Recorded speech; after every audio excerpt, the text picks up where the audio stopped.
8.19 학생혁명에서 5.16 군사혁명으로 두 번째 이야기입니다. 불안한 내각제, 장면 정권의 출범. 이승만의 하야 직후 외무부 장관 허정을 정부 수반으로 하는 과도 내각이 들어선다.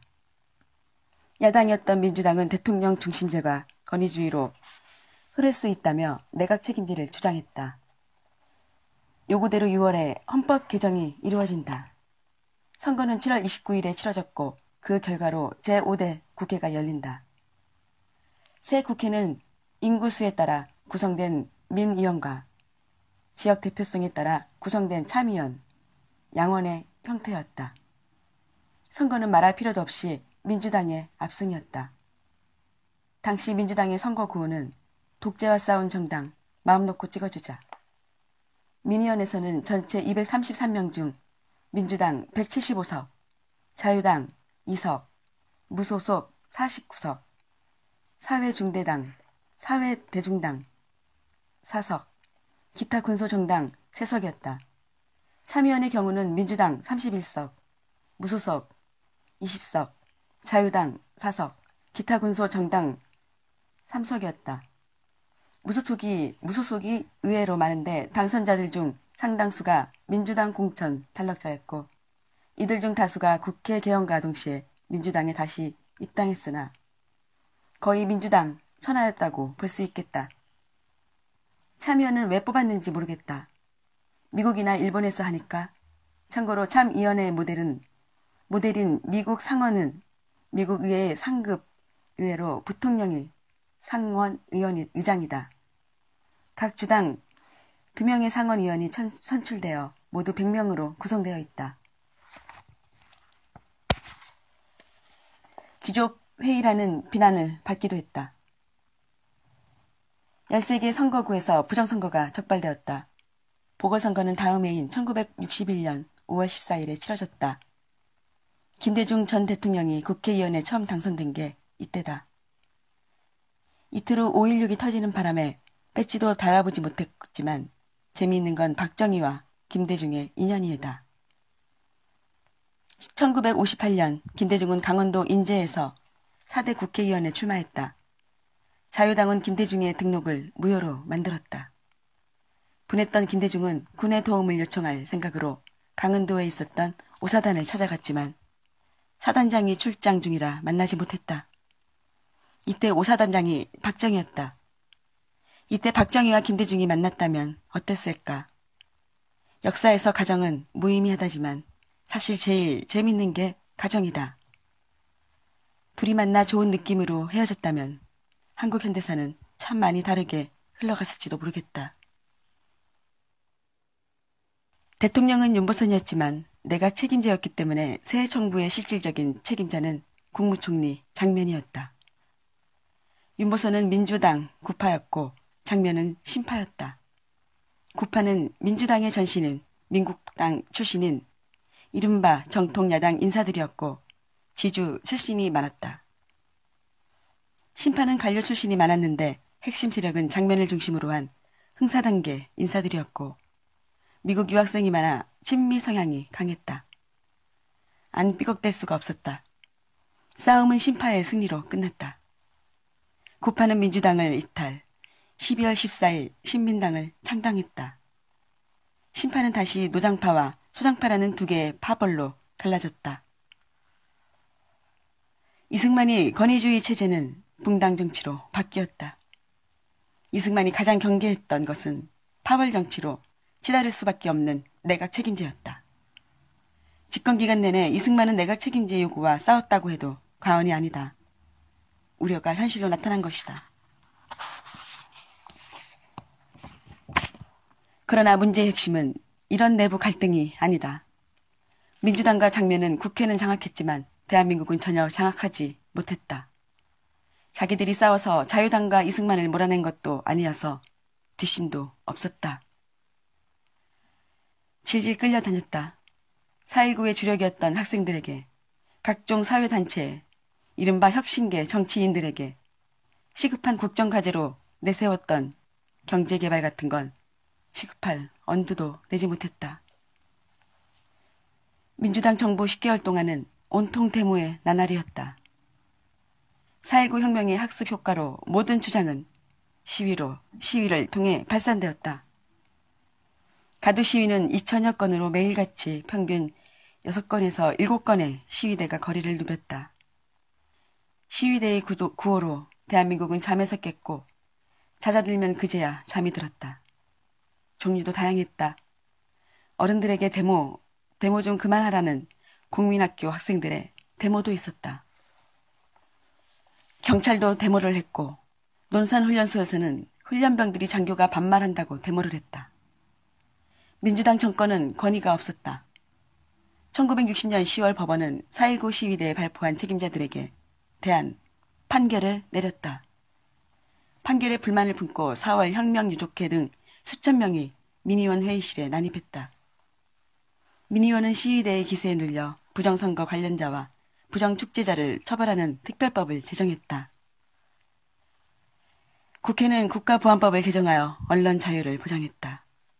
수많은 매체가 창간되었다. 일간지는 41개에서 389개로 증가했다. 주간지, 월간지는 말할 것도 없었다. 문제가 생겼다. 함량 미달의 인간들이 기자가 되었다. 언론사들이 기자증을 팔기 시작했다. 언론이 하는 일은 오로지 정권을 조지는 일뿐이었다. 다행히 민주당 정부는 내분으로 마르지 않는 소재를 제공했다. 돈 많고 기자증을 판 언론사가 그들에게 월급을 줄 리가 없었다. 사이비 기자들은 전국을 누비며 문제가 있는 지방정부 관료와 기관장들에게서 먹을 것을 뜯어냈다. 월급을 자기가 버는 시스템이었다. 반공을 앞세운 이승만 정부에서 숨죽이고 있던 자익 세력들도 슬그머니 고개를 내밀기 시작했다. 1960년 12월 여수에서 교사와 학생들이 여객선을 탈취하여 월북을 기도한 사건이 벌어졌다. 장면 정권은 반공특별법을 제정하려고 했지만 급진 이념 단체들은 반민주 악법 공동투쟁위원회를 만들어 전국적으로 반대 투쟁을 개시했다. 이들이 적시한 반민주 악법에는 무제한으로 허용된 집회를 단속하기 위한 집회 및 시위에 관한 법률도 있었다. 3월 20일 시청 앞 광장에서는 인민공화국 만세, 김일성 만세, 구호까지 등장했다. 때맞춰 북한은 남북연방제를 제시했다. 체제는 그대로 두고 대표를 뽑아 최고민족회의를 조직하여 한반도를 통일적으로 조정해가자는 주장이었다. 북한의 평화공세는 좌익 세력과 혁신계당들의 숨통을 터졌다. 1961년 1월 사회대중당, 혁신당, 사회당, 통일사회당의 4개 혁신계 정당과 16개의 정당, 사회단체들이 모여 민족자주통일중앙협의회를 결성한다. 이들의 활동은 6.25 전쟁 이후 수면 아래로 가라앉았던 좌익 세력이 다시 고개를 내민 것을 의미한다. 학생들의 주장과 요구도 위험 수위를 향해 치달았다. 4.19 1주년 기념 때 발표한 4.19 혁명 제2선언문에서는 민주당 정부가 민족 통일을 기피하고 통일 세력을 탄압하는 반민족적인 정권이라고 공격했다. 남북학생 회담을 열겠다며 가자 북으로 오라 남으로 구호를 외쳤다. 장면 정부는 이렇다 할 아무런 대응도 못한 채 속수무책 방관할 수밖에 없었다. 스스로의 힘으로 정권을 장악하지 못한 정권에 항거했다. 건국 13년 만에 대한민국은 방향을 잃고 표류하기 시작한다. 혁명일까 쿠데타일까? 5.16의 명칭에 대해서는 말이 많다. 누구는 쿠데타라고 하고 누구는 혁명이라고 부른다. 용어부터 살펴보자. 혁명에 대한 설명은 보통 3가지다. 1. 헌법의 범위를 벗어나 국가기초, 사회제도, 경제제도, 조직 따위를 근본적으로 고치는 일. 2. 이전의 왕통을 뒤집고 다른 왕통이 대신하여 통치하는 일. 3. 이전의 관습이나 제도, 방식 따위를 단번에 깨뜨리고 질적으로 새로운 것을 급격하게 세우는 일. 앞에서 4.19를 학생혁명이라고 적었다. 1번과 2번을 기준으로 하면 4.19는 혁명이 아니다. 헌법의 기초 안에 있었으며 사회제도와 경제제도도 그대로였다. 3번을 기준으로 하면 혁명으로 부를만하다. 자유민주주의를 훼손한 이승만의 권위주의 체제를 단번에 깼고 헌법을 고쳐서 내각 책임제 정부를 세웠다. 5.16도 마찬가지다. 1, 2번과는 거리가 멀다. 역시 질적으로 새로운 것을 급격하게 세운 3번의 측면에서는 혁명으로 볼 수 있다. 오히려 4.19보다 혁명의 성격이 강하다. 4.19는 완성하고자 하는 뚜렷한 목표가 없었고 새로운 국가체제나 정부 정책을 구상한 세력이 조직적으로 일으킨 변란이 아니었다. 그에 비해 5.16은 뚜렷한 목적이 있었고 새로운 정부 정책을 구상한 세력이 조직적으로 일으켰다는 점에서 혁명에 가깝다. 쿠데타라는 명칭을 살펴보자. 국가에 대한 타격을 뜻하는 불어로 무력으로 정권을 빼앗는 일이며 지배계급 내부의 단순한 권력 이동으로 이루어진다. 군이 당시 지배계급이었던가? 잠재적인 한국 사회의 강자였지만 지배 세력은 분명 아니었다. 그런 이유로 쿠데타라는 명칭도 100% 들어맞지는 않는다. 게다가 결과를 놓고 보면 사회 변혁을 달성했으므로 쿠데타라고만 불러서는 설명이 곤란하다. 그래서 그 주체와 성격을 명확히 하여 5.16 군사혁명으로 부르는 것이 맞다. 가끔 인사청문회 같은 데서 5.16이 뭐냐고 후보자에게 묻는 사람들이 있다. 그 시대를 헐뜯고 싶어 하는 분들이다. 후보자들은 우중충하게 쿠데타라고 대답한다. 용기가 없어서 그렇다. 혁명이었다. 그렇게 대답해야 한다. 5.16 군사혁명은 해방 이후 타이틀로 내세우고는 있었지만 전혀 도달할 기미가 보이지 않았던 민주주의를 보류하고 군부가 주도하는 체제를 대한민국 건설의 제안으로 제시한 것이었다. 신생 대한민국의 안타까웠던 점은 민주주의를 살리면서 동시에 경제 부흥까지 이끌어낼 만한 정치 세력이 존재하지 않았다는 사실이다. 명망과 능력은 다르다. 가령 김구는 해방 이후 뚜렷하게 정치적인 자질을 보인 적이 없다. 일제와 싸우느라 행정 경험을 쌓을 기회가 없었다. 김구는 투사였다. 우리는 김구를 투사로서 존경한다. 윤봉길, 이봉창이라는 걸출한 인물들을 통해서 민족의 자존심을 세웠다. 그러나 역사는 단지 통쾌하자고 내세우는 것이 아니다. 박정희는 어떤 인물이었을까? 크게 넷으로 나눠볼 수 있다. 먼저 그는 가난에 한해 맺힌 인물이었다. 이승만은 가난하지 않았다. 윤보선과 장면은 부유했다. 박정희는 찢어지게 가난했다. 그에게 가난은 기필코 뚫고 나가야 할 절대악이자 평생의 극복 목표였다. 둘째로 그는 무지하게 계급적인 사고를 하는 인물이었다. 박정희에 져서 국가와 혁명가 나아에 이런 구절이 나온다. 가난은 본인의 스승이자 은인이다. 소박하고 근면하고 정직하고 성실한 서민사회가 바탕이 된 자주 독립된 한국의 창건, 그것이 본인의 소망의 전부다. 동시에 이것은 본인의 생리인 것이다. 본인의 특권계층, 파벌적 계보를 부정하고 군림사회를 증오하는 소위도 여기에 있을 것이라 생각된다. 본인은 한마디로 말해서 서민 속에서 나고 자라고 일하고 그리하여서 서민의 인정 속에서 생이 끝나기를 염원한다. 주지육림의 부패 특권 사회를 보고 참을 수가 없어서 거사한 5.16 혁명은 그런 본인의 소원이 성취된 것에 불과하다. 국가와 민족과 혁명과 많은 가난한 사람의 편에 서서 일해하여 주지육림의 부패 특권 사회라고 타도 대상을 정확히 찍었고 자신은 서민의 인정을 받기 원한다며 자신의 스탠스를 명확하게 했다. 한마디로 자기도 지배층이란 이야기다. 그의 생각은 같은 책에 또 이렇게 표현되어 있다. 땀을 흘려라.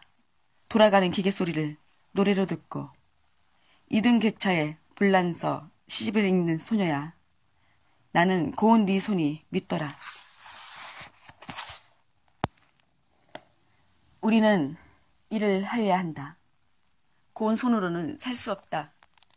고운 손아, 너로 말미암아 우리는 그만큼 못 살게 되었고 빼앗기고 살아왔다.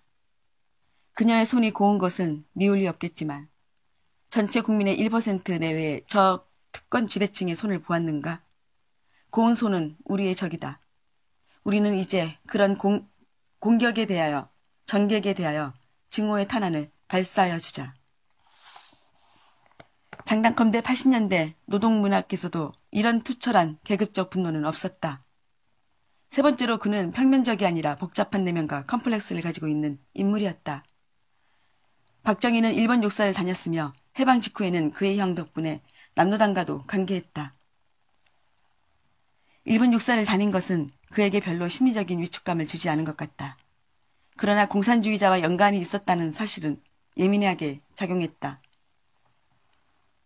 6.25라는 동족상잔을 치른 나라 아니던가. 박정희의 반공은 통치기간 중 자익 세력에 대한 아량없는 대처로 이어졌고 북한과의 극단적인 체제 경쟁에서 병적으로 강렬하게 발휘한다. 마지막으로 그는 권력에서 곧게 내려올 수 없는 정해진 운명을 가진 인물이었다. 5.16은 혁명이었지만 그 형식은 군사 쿠데타였다. 쿠데타를 일으킨 주동자가 다음 정권에서 무사하리라는 보장은 없었다. 게다가 산업화를 하는 과정에서 독재를 피할 수 없었고 거기에는 희생이 따랐다. 그 희생으로부터 박정희는 자유로울 수 없었다. 박정희의 10월 유신은 두 얼굴을 가지고 있었다.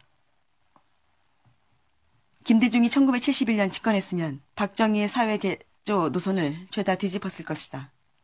대한민국의 현재는 지금 이 자리가 아니었을 것이다. 한국의 중화공업화 등 지속적인 산업화와 삼선 개헌, 유신은 분리할 수 없는 양면이었다. 그래서 박정희는 내 무덤에 침을 뱉어라 했던 것일까?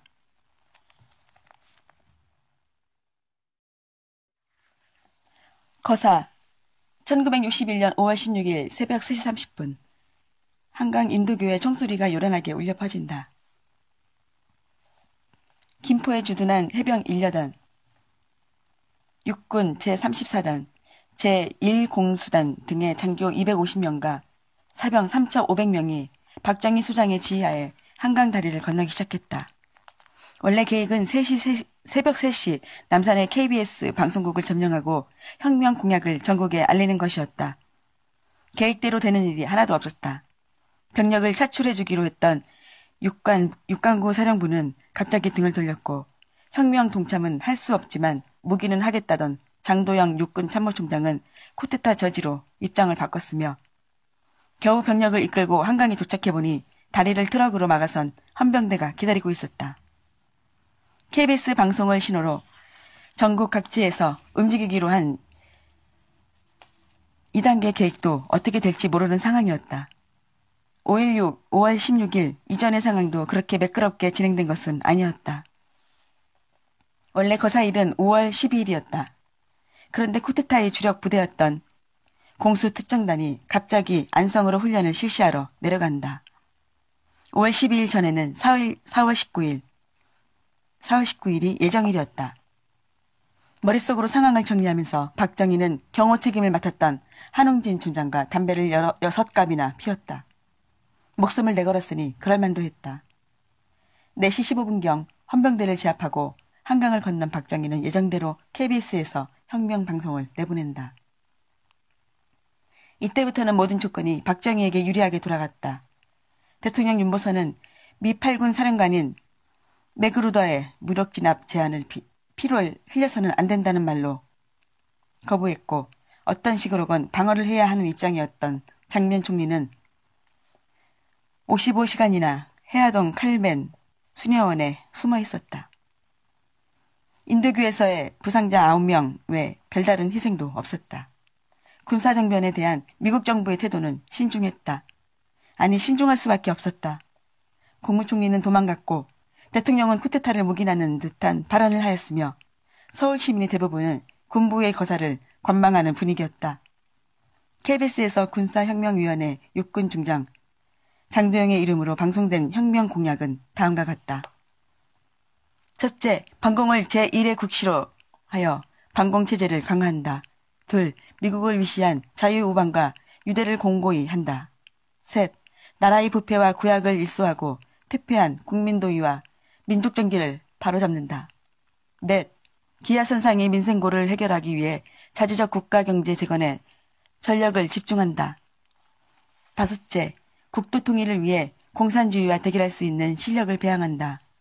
여섯째, 이 같은 과업이 성취되면 참신하고 양심적인 정치인에게 정권을 이양하고 군인 본인의 임무에 복귀한다.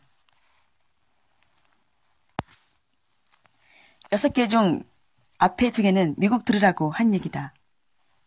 이승만 정부 시절 미국은 민주주의보다 안보가 먼저였다. 남쪽에 들어서는 정권이 반공산주의 정권이라면 민주주의가 다소 늦게 진행돼도 용인하자는 것이 미국에 대한 정책 기조였으니 이 점을 확실히 하고 싶었을 것이다. 셋째, 넷째, 여섯째는 국민에게 보내는 메시지다. 다섯째는 스스로에게 거는 암시 같은 것이었을 것이다. 기아선상이라는 말은 참 낯설게 들린다. 겨우 50년 전 일인데 당시 한국은 참 처참했다. 한국일보 기사를 보자.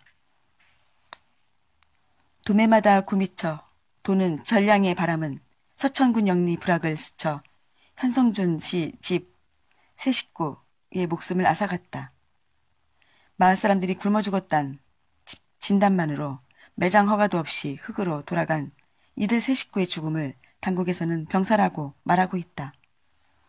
가난한 이들에겐 인술이 미칠 리 없었고 그의 시체엔 사망진단서가 붙을 수 없었다. 품팔이로 근근히 6 식구의 생계를 이어오던 현 씨는 12월 중순부터 시름시름 앓기 시작했다. 현 씨의 처 송 씨는 이때부터 채소를 이고 겨울에 눈부라치는 산길을 걸어 보리죽, 밀가루죽의 끼니를 마련했다. 이런 생활로 건강이 지탱될 리 없었다. 그나마 송 씨는 지난 1월 3일 아들을 순산하고 누웠다. 이때부터 맏딸인 빠금양의 구걸로 연명해왔고 구호 양곡이라는 찜보리 닷대를 얻어먹었을 뿐이다. 이렇게 살려고 바둥거리던 송 씨는 지난 3일에 다시 8일 후엔 18일 된 젖먹이가 그 다음 날인 9일에는 현 씨마저 줄을 이어 황천길에 올랐다. 이 사진에 보이는 2 어린이가 살아남은 빠금양과 정기군이다. 한국일보 뉴스의 눈. 굶어 죽었다. 먹을 것이 없어서 보릿고개라는 말을 들어보셨는가? 식량이 귀하던 시절 5월, 6월에는 수확한 양식은 떨어지고 보리는 미쳐 여물지 않아 먹을 수가 없었다. 이 시기를 잘 넘겨야 최빈국 농업 삶을 연장할 수 있었다. 연명할 수 있었다. 그래서 보릿고개를 넘는다는 말이 생겼다. 한국은 최빈국 농업국가였다. 농촌 인구의 65%가 가난과 저생산의 늪에 잠겨 있었다. 1959년과 1960년의 연달은 태풍과 가뭄은 구체적으로 생계를 위협했다. 빠금이와 전기는 그 후 어떻게 되었을까? 농촌만 그런 게 아니었다. 도시도 다를 게 별로 없었다. 1960년 4월 4일자 대한일보 기사에는 실직한 대학 강사의 이야기가 실려있다. 나흘을 굶었다. 정확히 말해서 96시간을 물로만 살았다. 기적이었다. 단식이라는 화려한 목표 때문에 굶은 것이 아니었다. 배를 채워줄 아무것도 없었기 때문이다. 이 나흘을 굶으며 살아온 기적이 결국은 나로 하여금 도적이라는 레테를 붙이고 말았다. 나흘 동안 내 가슴에 도사리고 있던 지성이라는 긍지는 결국 밥이 될 수 없었던 것이다. 현실에 쓰러진 창백한 인텔리. 전직 대학 강사 이 씨는 이렇게 자신의 수기를 시작하고 있다. 전에는 오히려 가난을 높이 찬양할 줄 알던 그의 지성은 5년간의 실직 속에 결국 가난해져버린 비참한 인생에 피해를 만들고 말았다. 원래 유복한 가정에서 태어난 사남매의 따뜻한 아버지였으며 부러운 것을 모르던 그는 자기 학구에만 몰두해왔다. 그러나 인생은 너무도 짓궂고 냉혹하였다. 그가 죽을 때까지 배우고 가르치겠다고 스스로 꿈꿔왔던 재단에서 축출당하고 만 것이다. Y대학의 재단 분규가 소란해지면서 그는 학교를 물러나게 됐다. 아직도 자신을 괴롭히는 조그만한 체면은 그로 하여금 아무도 자신의 신분을 알 수 없는 곳에서 노동이라도 해야겠다는 또 다른 비극의 씨를 뿌려주었다. 지성을 버리기로 한 그는 비장한 결심의 첫 번째 선택지는 부산이었다. 낯선 부산 거리를 헤맨 지 사흘. 아내가 마련한 이잣돈 1만 5천 환이 그만 소매치기 당하고 말았다. 웃옷을 벗어 2천 환에 팔았다. 하루 숙박 100환짜리에 노동자 합숙소에서 하룻밤을 지낸 그는 이제 구직보다 서울로 올라갈 차비가 바빴다. 허약한 몸으로 지게벌이도 할 수 없는 그는 사나흘을 굶기 시작했다. 물 한 모금으로 시장길을 메우고 나흘을 노숙한 그는 길에서 우연히도 옛 제자를 만났다. 차마 떨어지지 않는 말로 제자에게 국어를 요청하자 그 제자는 다음날 피대학병원에서 만나자고 말한 후 달아나듯 피해버렸다. 굴욕을 참으며 하루를 지새우고 다음날 병원으로 찾아갔으나 그 제자는 나타나지 않았다. 인류의 희망마저 사라진 그가 맥없이 돌아서는 순간 검은 전화기가 유혹하듯 그의 시야에 들어왔다. 저것만 있으면 그 다음은 아무런 의식도 없었다. 다만 저것으로 밥을 만들자는 본능의 속삭임만이 그의 온 신경을 마비시킬 뿐이었다.